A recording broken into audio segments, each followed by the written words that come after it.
Assalamualaikum guys, welcome to my channel Electronic Devices Analysis. So guys, in this lecture we will solve a problem based on fixed biasing, and the problem is that the circuit of the fixed biasing is given, and here you will see that all the parameters of this circuit will be given, and we will have to find the maximum power of that circuit, and then we have to plot the output characteristics of that circuit, and the beta of the transistor will be given as 56. First we have to find the maximum power of that circuit, PD maximum, and the formula of maximum power is ICQ multiply with VCEQ. The collector current is multiplied with collector emitter voltage. So first you have to find collector current from there, and as you already know that the formula of collector current is IC will be equals to beta times IB, and here beta of the transistor is given as 56. If you find IB from this circuit, you will end up with IC. So first find IB. IB is taken from the input loop because this will be the base junction, this will be a collector, and this will be for the emitter branch. So you will have to find IB from there. From Ohm's law, I is equals to V over R, and here the voltage is VCC will be drop over this resistance and will be drop over this junction, and this junction voltage is 0.7 volts. So the difference between these voltages divided by this resistance, so it is will be IB. So VCC minus this voltage 0.7 volts divided by 240 kilo ohms. So this will be equals to 12 minus 0.7 divided by 240k, and this will be equals to 11.3 divided by 240 kilo ohms. So it will be equals to 47.08 microamps. So you have to find now IC, and you already know that IC will be equals to beta times IB. So beta of the transistor is given as 56. So 56 multiplied with 47.08 microamps. So it will be equals to 2.35 milliamps. So guys, now we will find the collector emitter voltage. The collector emitter voltage VCE will be equals to VC minus VE. So VCE will be equals to VC minus VE, and here you will see that the emitter branch is ground and there will be no voltage drop over there. So emitter voltage will be equals to 0. So therefore VCE will be equals to VC. You can find VC, you can find VCE because both are equal.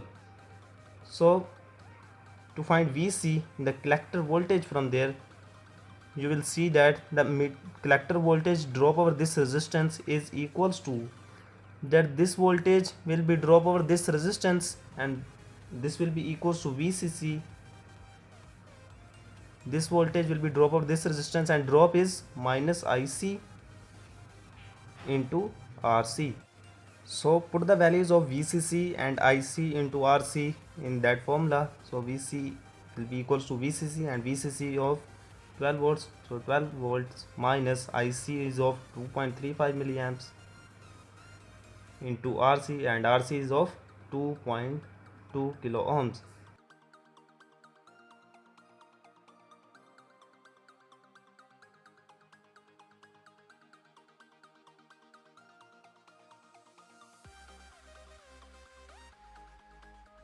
So this will be the answer of VC, and you see that VCE will be equals to VC.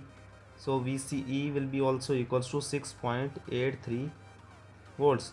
So put the values of VC and IC in that formula. You can find PD maximum or maximum power of that circuit, and PD maximum will be equals to IC into RC, and this will be equals to 2.35 milliamps into 6.83 volts.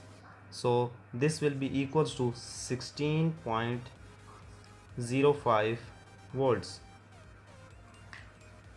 This will be the maximum power of that circuit.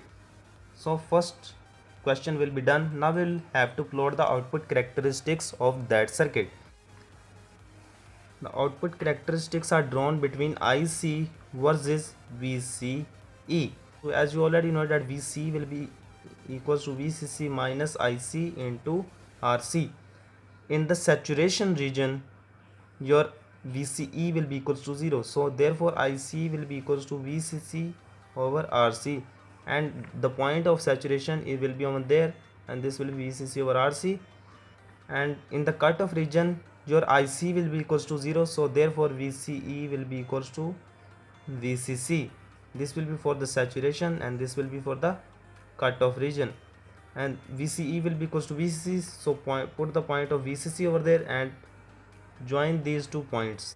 Now you will see that the value of VCC will be equals to 12 volts and VCC over RC will be equals to 12 divided by 2.2 kilo ohms.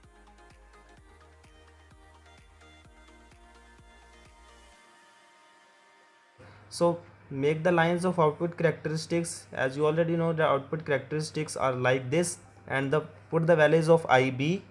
As you already know that we will find the value of IB, and that will be in this example 47.08 microamps.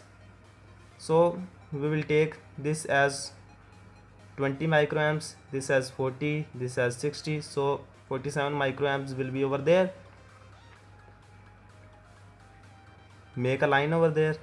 This will be the cutoff point at that place, and this point is called the Q point of the transistor, and this will be give us two informations, ICQ and VCEQ.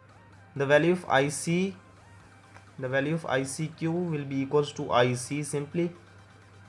In that problem we will find the value of IC will be equals to 2.35 milliamps, and the value of VCEQ we will find in that circuit is 6.83 volts.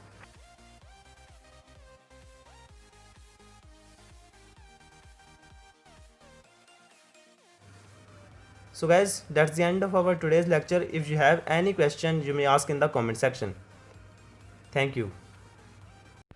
The question I will ask you in the previous lecture is why Q point is not stable in fixed bias condition. The answer is due to temperature effect, the current IC will be changes. So therefore Q point will be changes because it is depend upon IC. So therefore Q point is not stable in fixed bias condition.